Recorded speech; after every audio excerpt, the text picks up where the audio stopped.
दोस्तों अब हम ना ऊपर वाले सेटअप पे पहुंच गए हैं। ये देखें, यहाँ हमने कीमा भी डाल दी और प्याज भी डाल दिए हैं, ये खा रहे हैं। और जहाँ पर्दे को देखें, रात को इतनी तेज़ हवा चली है ना, सारा पर्दा हिल गया। ये देखें रैबिट का ना घास भी आया पड़ा है। ये देखें ऊपर ना कौवा भी आ गया।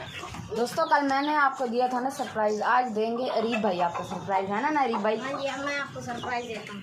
दोस्तों कल अब्दुल्लादी ने एक सरप्राइज़ दी है कि चिंटू दिखाया, चिंटू का पार्टनर, और अभी ना आपको एक मैं सरप्राइज़ दिखा। दोस्तों ये देखिए कल हमने ना चिंटू के साथ, दोस्तों ये देखिए फिजान तीनों खरगोश इकट्ठे पकड़ी कर। दोस्तों ये देखिए मैं आपको बता रहा था कि ना कल मेरे बाबा ने ना चिंटू वालों को ना घर बना के दिए। ये देखें कितना प्यारा घर, ये देखिए सारे यहाँ से अंदर जाते हैं। चलो भाई चलो जाओ।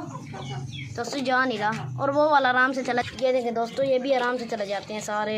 इन्हें अपना घर बहुत पसंद है। देखें कितना प्यारा घर है। आपने कमेंट बॉक्स में बताना कितना प्यारा घर हमने बनाया है इनके लिए। मड हाउस बन गया। हाँ जी, ये मड हाउस बन गया।